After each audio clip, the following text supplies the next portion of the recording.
Hello price Lord brothers and sisters, கர்த்தருக்கு ஸ்தோத்திரம். இந்த நாளின் வார்த்தையை உங்களோடு பகிர்ந்து கொள்வதற்காக நான் மகிழ்ச்சி அடைகிறேன். இதன் மூலம் தேவநாமம் மகிமைப்படுவதாக. தேவன் நமக்கு தந்திருக்கும் இன்றைய நாளின் வார்த்தை, பலத்தினாலும் அல்ல பராக்கிரமத்தினாலும் அல்ல, என்னுடைய ஆவியினாலே ஆகும் என்று சேனைகளின் கர்த்தர் சொல்லுகிறார். சகரியா புத்தகம் 4:6 அன்பு தேவ பிள்ளை, பலம் என்பது ஆள் பலம், பணபலம், குடும்ப பலம், உடல் பலம் என்று பல விதங்களில் கூறலாம். பராக்கிரமம் என்பது நல்ல பலன், பழுது ஒன்றும் இல்லாத நிலையில் காணப்படுவது. நீங்க உங்க காரியங்களை ஆள் பலத்தினால் முடித்து விடுவேன் என்று நம்பி இருக்கீங்களா?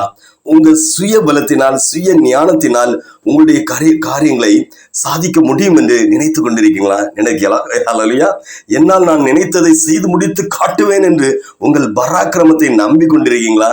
தேவப்பிள்ளை, உங்க பலம் மேலோங்காதபடி கவனமாக இருங்க. எந்த சூழ்நிலையிலும் உங்க பராக்கிரமத்தை நம்பாதீங்க. உங்க முயற்சியினால் ஒன்றும் சாதிக்க முடியாது. ஆண்டவரின் சித்தத்திற்கே முழுவதும் ஒப்பு கொடுங்க. அவர் நினைத்தால் மாத்திரமே உங்க காரியங்களை வெற்றி பெற வைக்க முடியும். உங்களுடைய திட்டங்கள், நோக்கங்கள் எல்லாவற்றையும் ஆண்டவர் 100% நிறைவேற்றுவார். தேவப்பிள்ளை, நெடுநாளாக முற்று பெறாத காரியத்திற்கு ஆண்டவர் ஒரு முற்றுப்புள்ளி வைப்பார். பலத்தையும் பராக்கிரமத்தையும் நீங்க நம்பும் போது உங்க காரியத்தில் வெற்றியை காண முடியாது.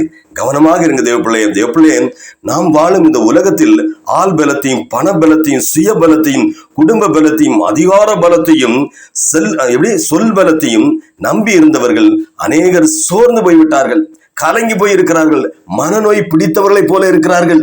அல்லேலூயா. இருக்கிற காலத்திலும், அல்லேலூயா, எப்படி இருக்கிற காலத்திலும் பிரச்சனை நிறைந்தவர்களாக இருக்கிறார்கள். யாரு? நிறைய பேர். எதிர்காலம் என்று ஒன்று உண்டா என்று வனாந்திரத்தில் இருப்பது, எதிர்காலமே ஒண்ணு இருக்கான்னு தெரியாம வனாந்திரத்தில் இருப்பது போல வாழ்க்கையில் நின்று கொண்டு இருக்கிறாங்க. நான் பெரிய பலசாலி என்று சொல்லுகிறவர்கள் ஒரு வயிறு வலி வந்தாலோ அல்லது ஒரு பல்லு வலி வந்தாலோ, ஒருவேளை தலைவலி, முதுகு வலி, முட்டு வலி, இப்படி ஒரு வலி வந்துட்டுன்னா அது வந்தாலே போதும், வீட்டில் ஒரு ஓரத்தில் சுருண்டு போய் பாதி மயக்கம், எப்படி அரை மயக்கத்துல மயங்கி இருப்பார்கள். தேவப்பிள்ளையே, பலத்தையும் பராக்கிரமத்தையும் நம்பாதீங்க.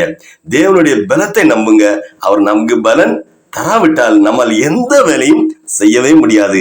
நமக்கும் நம்முடைய குடும்பத்திற்கும் ஆண்டவரின் பலன் அனுதினம் கிடைப்பதற்காக இப்பொழுது நம்ம ஆண்டவர் சமூகத்தில் என்ன செய்ய போறோம்? அல்லேலூயா, ஜெபிக்க போறோம். ஜெபிப்போமா? ஜெபம்.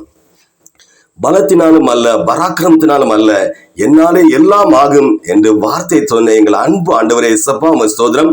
ஆண்டவரே, இந்த நேரம் எசப்பா, நான் என் பலத்தினால் என் எல்லா காரியங்களையும் சாதிக்க முடியும் என்று நம்பினதை மன்னிங்க ஆண்டவரே. என் பராக்கிரமம் ஒன்றுமே இல்லை ஆண்டவரே. நீர் இல்லாமல் என்னால் ஒன்றும் செய்ய இயலாது ஆண்டவரே. நீர் என் காரியங்களை வெற்றியாக நடத்தி தாருங்க ஏசப்பா. நான் வெட்கப்பட்டு போகாதபடி, அவமானப்பட்டு போகாதபடிக்கு, மனம் வெறுத்து போகாதபடிக்கு, மனம் குழம்பி போகாதபடிக்கு, எதை குறித்தும் பயந்து போகாதபடிக்கு, வானம் என் சிங்காசனம், பூமி என் பாதப்படி என்று சொன்ன உம்மை நோக்கி பார்த்து பலனடைந்து ஆசீர்வாதங்களை பெற்றுக்கொள்ள உதவி செய்யுங்க ஆண்டவரே.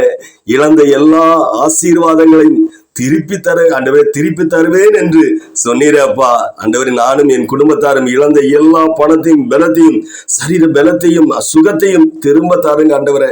பலத்தினாலும் அல்ல பராக்கிரமத்தினாலும் அல்ல, என்னாலே எல்லாம் ஆகும் என்று சொன்னீரேன்.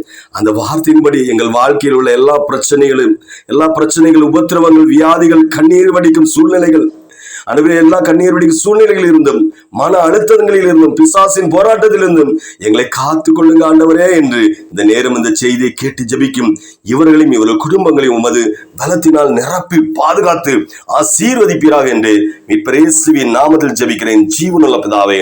ஆமேன், ஆமேன், ஆமேன். அல்லேலூயா, அல்லேலூயா.